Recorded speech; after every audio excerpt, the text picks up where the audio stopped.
If you have an issue with ovulation, it means that your body has decided that this is not a good time to procreate. It means that your body is actually potentially protecting you. Welcome to Get Pregnant Naturally, where functional medicine and natural fertility solutions will help you get pregnant and have your baby. Hey there, I'm Sarah Clark, and my mission is to inspire, motivate, and empower you. And most of all, I want you to wake up. So with functional medicine, we can discover what causes infertility and eventually reverse the condition. Today, I'm welcoming Lisa Hendrickson-Jack to the podcast. And so I connected with Lisa about 2 years ago when I was featured on her Fertility Friday podcast. So check out my story in episode number 40. So, I love Lisa's natural approach to fertility and her passion to educate women, specifically the impact of the birth control pill and what their menstrual cycle is trying to tell them. So I'm going to give a little bio here about Lisa. So Lisa is a fertility awareness educator and a holistic reproductive health practitioner who has been charting her own menstrual cycles using the fertility awareness method for the past 15 years.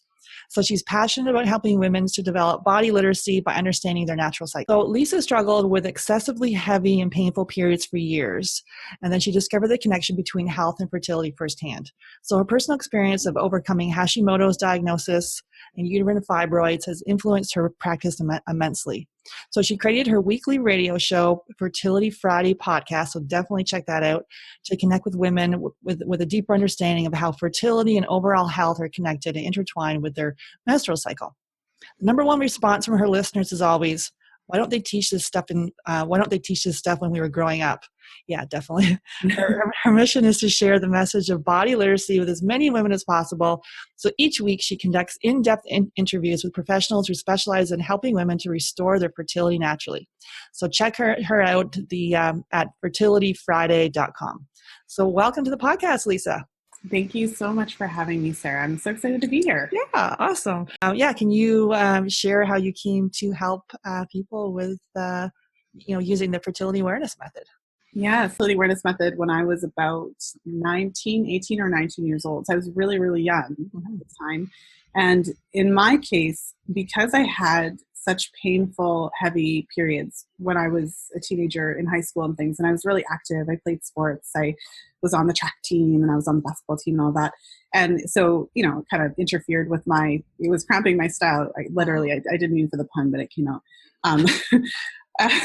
And so I was put on the pill at about age 16 just so that I could manage that. And when I actually needed birth control, so when I became sexually active, I didn't feel comfortable with the pill because since I had been taking it for the purpose of getting rid of my cramps and lightening my periods, I was never taking it at the same time. Like I would forget it half the time and all of that. So I felt like if I was taking it for birth control, I would always be scared that I was pregnant. So I feel like I'm kind of the opposite of most women.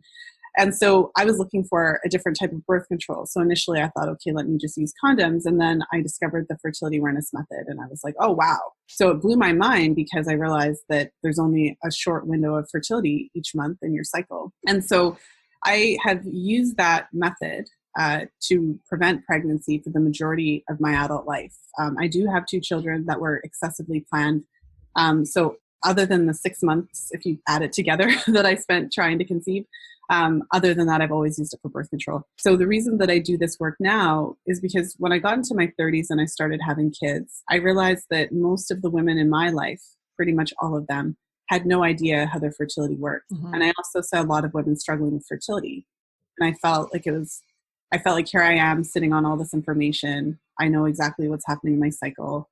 And most women have no idea. So I felt compelled to share. And that's why I do this now. So let's dig into exactly what the fertility awareness method is.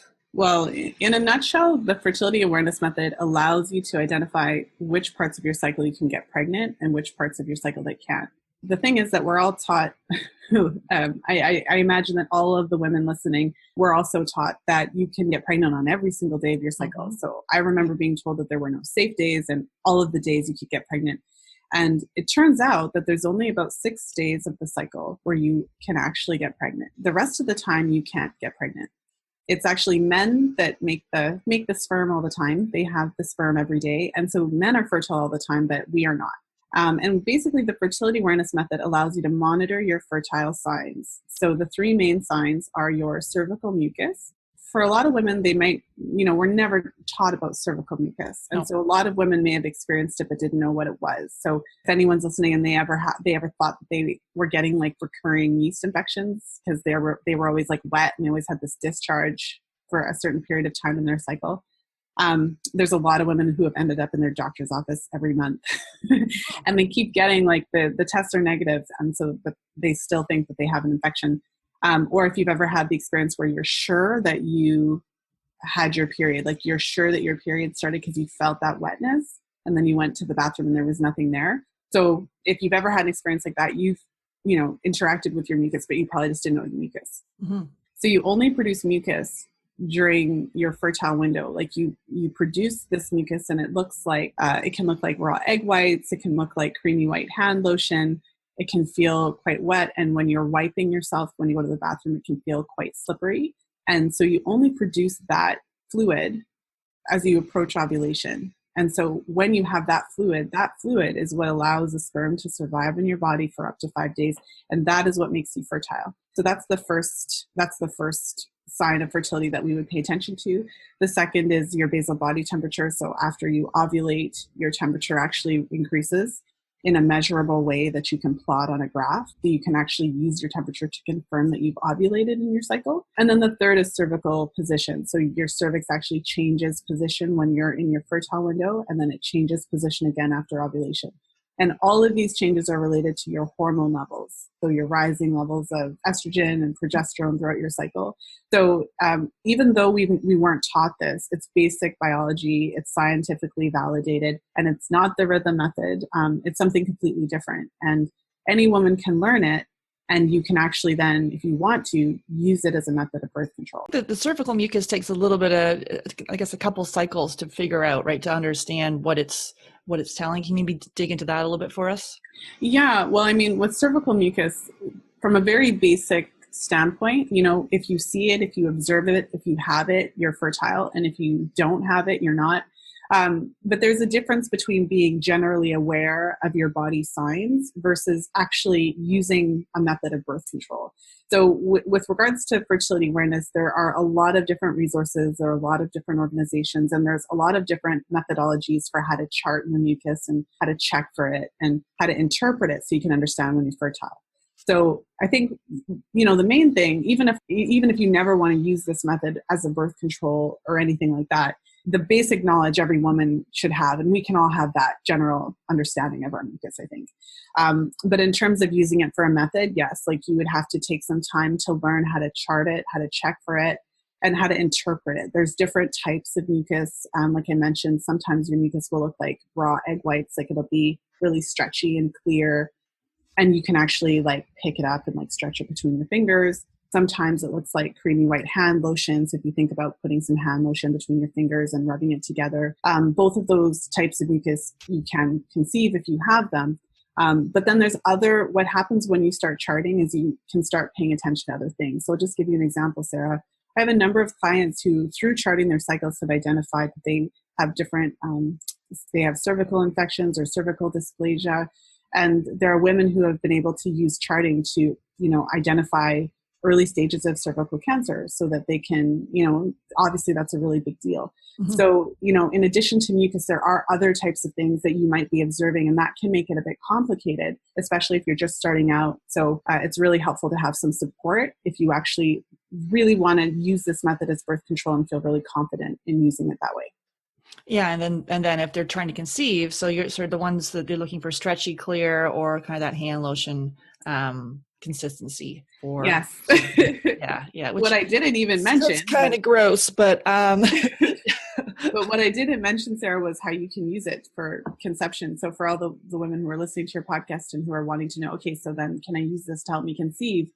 The best days to have sex when you're trying to have a baby are the days that you have cervical mucus present. So a lot of women will look for all these different signs or try to have sex on day 14 of their cycle when day 14 could have nothing to do with when they ovulate. So your cervical mucus should actually be the primary sign that you're looking for when you're trying to conceive. Mm-hmm. Yeah, it takes out the guesswork, but it does take a couple cycles to understand kind of to see, I guess, to understand the cervical mucus though. Definitely. Yeah. Yeah. Then kind of maybe like a lot of women come to me here and probably to you as well with, what's a normal period?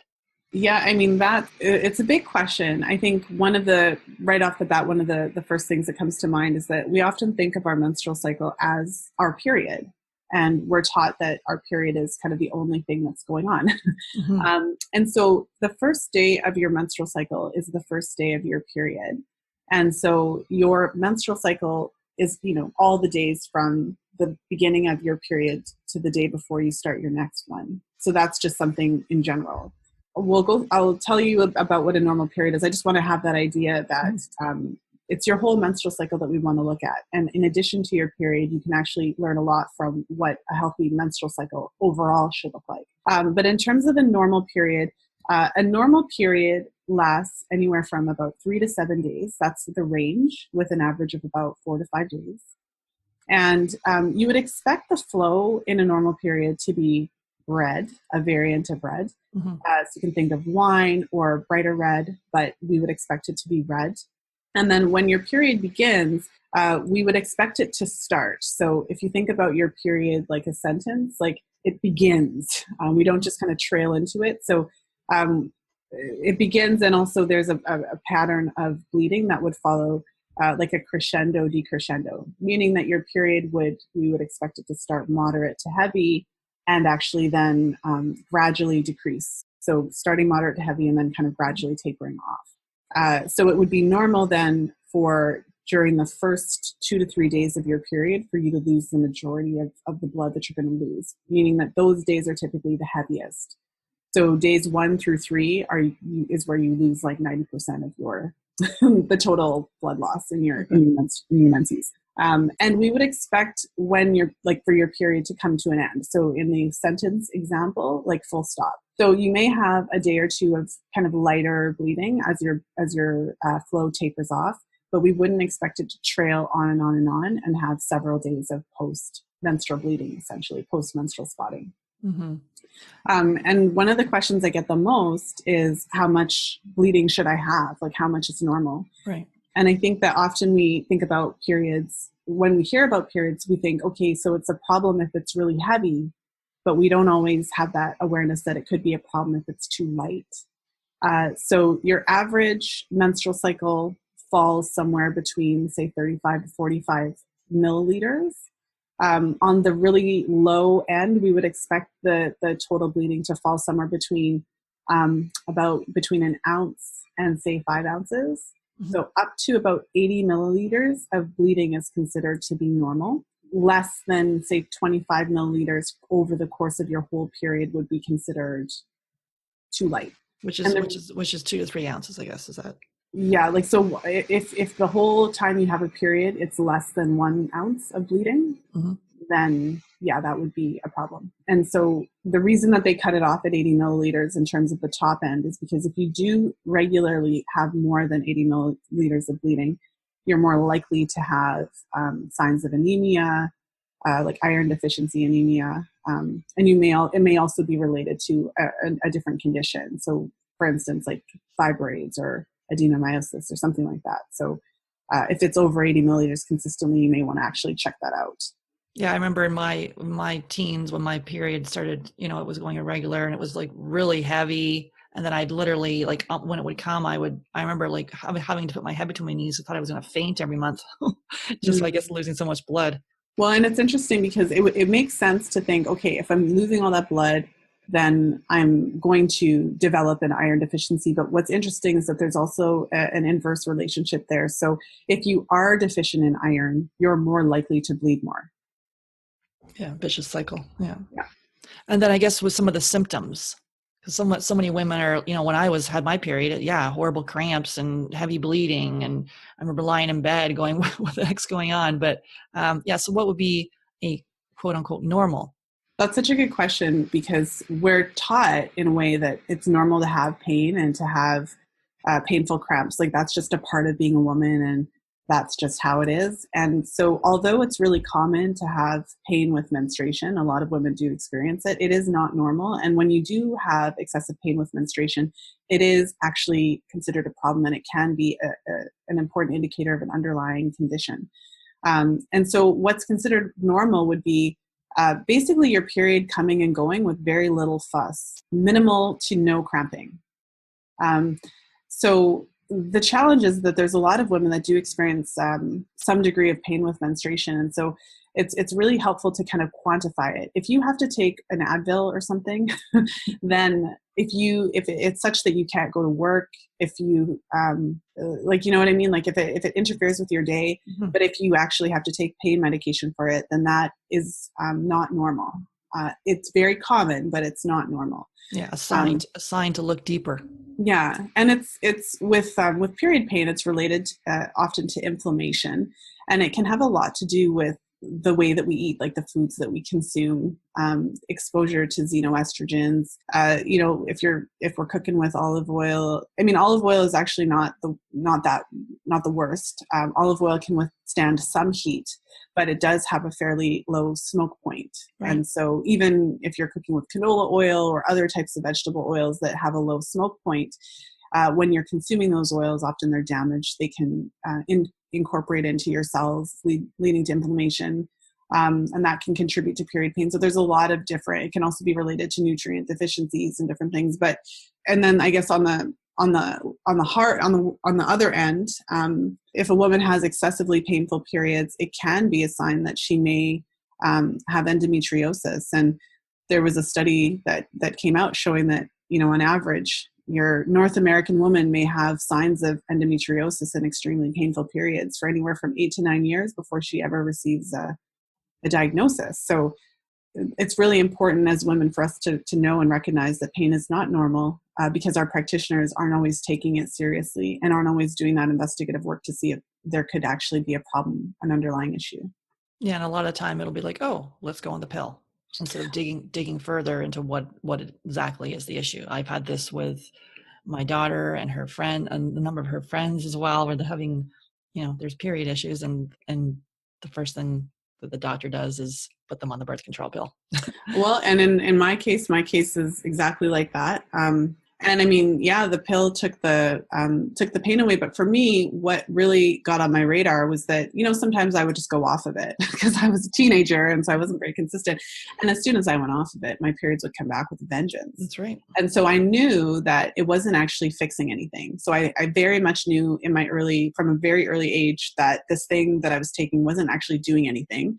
And I always was a little bit afraid because I thought, this isn't normal to have all this pain. And I was worried that if I didn't figure out what was causing it, I might not be able to have kids someday. So even at a very young age, I remember being really nervous about this whole thing.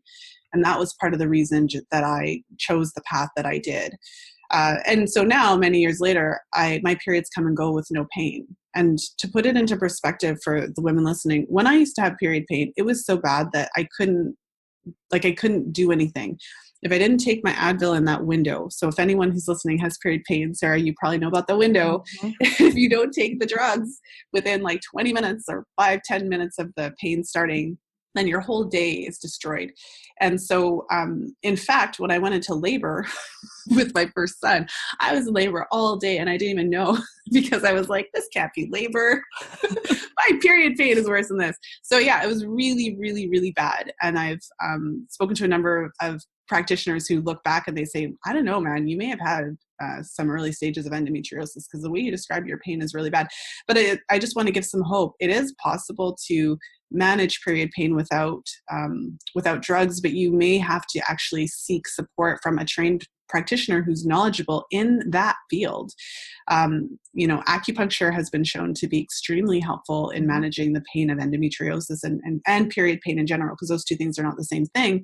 Functional practitioners such as naturopaths and, different areas, they're able to support you in actually, supporting the body to reduce the inflammation and to reduce the prostaglandins that are associated with causing the contractions that cause the pain and all those types of things. So there's a lot of ways to treat menstrual pain without resorting to the pill as a Band-Aid to kind of cover it up.